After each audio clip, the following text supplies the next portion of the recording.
Salut les amis, j'espère que vous allez bien. On se retrouve pour parler de Boruto avec l'épisode 211. Mais juste avant, si vous souhaitez avoir encore plus d'actualité autour de l'œuvre Boruto, que ce soit le manga papier ou l'animé, n'hésitez pas à rejoindre mon serveur Discord Manga News. Vous pourrez parler avec ma communauté et moi-même tout en participant à différents concours manga pour remporter des lots comme des figurines derrière moi ou des tomes manga au choix. Cela va dépendre des conditions du concours. Et pour ceux qui souhaitent me soutenir, n'hésitez pas à liker, de vous abonner, ça ne coûte rien et ça me fera extrêmement plaisir. Et n'oubliez pas de laisser votre avis en commentaire par rapport à ce que vous avez pensé de cet épisode et notamment sur les propos que je vais tenir dans cette vidéo. Pour commencer avec l'analyse de cet épisode, il mettait en avant le personnage de Kajin Koji qui était traqué par Kakashi, Shikadai, Inojin, Chocho.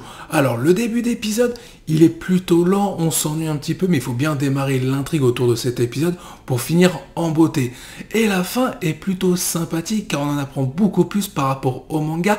On sait désormais qu'Amado, par rapport à son objectif personnel, est lié à celui de Kajin Koji. Ce qui a été sympa aussi durant cet épisode en termes de contenu, c'est tout simplement la remise en avant de Shikadai Chocho qui a été plutôt intéressante et même très drôle dans cet épisode. Ça a apporté un petit plus au niveau de l'humour avec un peu d'action en fin d'épisode, même si ça restait très maigre. Et ce que j'ai bien aimé avec Chocho, c'est qu'on la met en avant par rapport à ses qualités, avec son instinct de découvrir la planque de ce voleur qui était Kajin Koji. On a aussi revu Inojin parce qu'il appartient à l'équipe de Shikadai et forcément une équipe complète ce n'est rien s'il manque un membre. Et on a vu Kakashi attaquer malgré une petite déception pour moi dans cet épisode car je m'attendais à voir du grand Kakashi.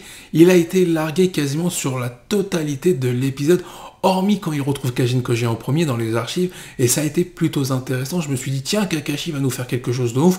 Finalement, il nous a pas fait grand chose car il s'est fait lui aussi berner par un nouveau coup d'avance de Kajin Koji. Dans sa globalité, je vais mettre la note de 9 sur 10 pour le scénario de cet épisode. Passons maintenant à la fidélité de cet épisode par rapport au manga traditionnel de Kishimoto, et je vais aller plus loin sur l'univers de Naruto car dans cet épisode, malgré que l'action ne soit pas omniprésente, on a quand même de belles références à Naruto Shippuden en lien avec Kakashi notamment. Malgré le fait, comme je l'ai dit il y a quelques instants, que Kakashi a été largué durant tout l'épisode par rapport à la poursuite de Kajin Koji, il a quand même eu un petit coup d'avance à un moment donné pour retrouver celui-ci dans les archives, même s'il va se faire berner quelques secondes plus tard. Et ce qui a été très intéressant dans cette scène d'action entre Kajin Koji et Kakashi, c'est que Kakashi, au moment de lancer ses 3 kunai sur le clone de Kajin Koji, on voit des formes de symboles se former qui étaient ressemblant au Sharingan que possédait Kakashi, et l'anime, je trouve, pour la référence, a super bien fait ce moment. Au-delà de l'aspect individuel sur les références de Kakashi, on a l'aspect collectif au moment où Kakashi fait équipe avec Shikadai, Chocho ou encore Inojin. Il faut se souvenir que Kakashi avait fait équipe avec Shikamaru, Ino et Shoji à l'époque de Naruto Shippuden, notamment pour aller retrouver et combattre Hidan et Kakuzu. Et là on est un peu dans le même type de mission car il faut retrouver quelqu'un. Et ensuite on a un autre point très important, il ne faut pas l'oublier, le lien entre Kakashi et Jiraiya qui a été mis en avant durant cet épisode au travers de Kajin Koji qui a rencontré Kakashi. Et d'ailleurs la fin d'épisode va se terminer avec un Kakashi en train de lire Les Paradis du Batifolage, un livre qui avait été écrit par Jiraiya au même moment où Shikadai et Kakashi ont une discussion par rapport à l'identité du voleur qui a pu s'introduire au village de Konoha sans éveiller les soupçons. Et aussi pour donner mon avis par rapport à ça, j'ai l'impression que Kakashi a commencé à faire le lien entre Kajin Koji et Jiraiya. Alors est-ce que Kajin Koji est bel et bien le clone de Jiraiya? Ça on va le savoir je pense dans l'animé ainsi que dans le manga dans les prochains chapitres, mais je pense qu'il y aura vraiment un intervalle d'information qui ne sera pas donné au même moment. Je pense que dans l'animé on va le savoir beaucoup plus tôt et que dans le manga on va le savoir beaucoup plus tard. D'ailleurs la fin d'épisode confirme un peu mes propos par rapport à ce lien mystérieux entre Amado et Kajin Koji qui était parti au village de Konoha pour en réalité chercher des données sur ses origines. Sur la fidélité de cet épisode par rapport au manga et l'univers de Naruto, je vais mettre la note de 10 sur 10 car pour moi c'était un épisode complet avec de la nostalgie et des moments symboliques qui ont été très bien développés par l'anime. Maintenant on va parler un peu des points plutôt fâcheux, l'animation qui était pas forcément au rendez-vous sur cet épisode, mais ça reste un épisode filler avec un peu d'éléments canon au manga, donc il faut quand même retenir ce point là, c'est très important.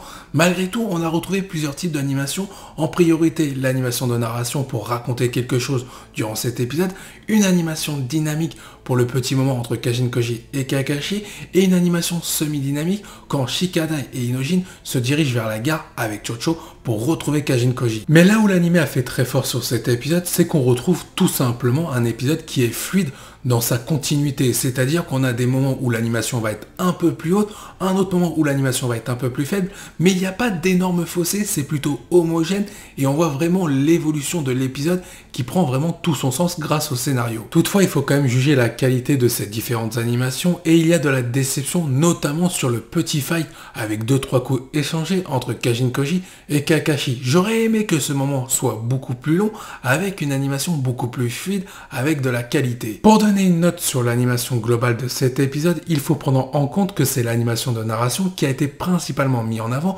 pour raconter quelque chose durant cet épisode, et pour moi la note est de 7 sur 10. Concernant les OST durant cet épisode, je vous avoue que je suis plutôt déçu, je m'attendais à quelque chose de plus qualitatif en termes d'OST. Ce qui a sauvé cet épisode pour les OST, c'est qu'elles étaient hyper bien placées par rapport aux scènes appropriées.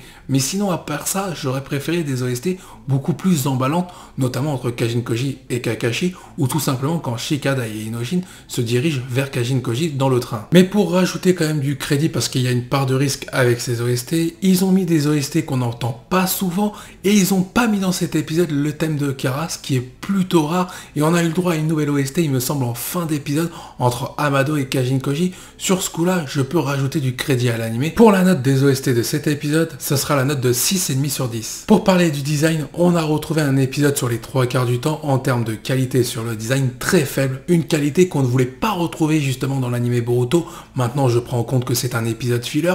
Cependant, malgré quelques gâchis en termes de design, il y a eu des masterclass. Pour moi, la fin d'épisode en termes de design est vraiment de toute beauté, car tout simplement, on voit pour la première fois un Amado hyper bien fait avec du charisme et un Kajin Koji tout aussi bien dessiné à ses côtés. On a retrouvé aussi Kakashi durant l'épisode avec quelques plans, notamment quand il utilise l'éclair violet en étant extrêmement bien dessiné, mais ça ne sauve pas l'épisode. Shikadai, ça a été plat durant tout l'épisode, Inojin c'est pareil. Chocho, malgré tout, je trouve que parmi les trois dans cette équipe, ça a été la mieux dessinée, et pour le coup, ça tombe bien pour une fois que le personnage est mis en avant. En ce qui concerne la note sur le design de cet épisode, ça vaut un 5 sur 10. Cette review touche à sa fin, j'espère qu'elle vous a plu, je vous dis à la prochaine, portez-vous bien, et n'oubliez pas que la volonté du KT soit avec vous.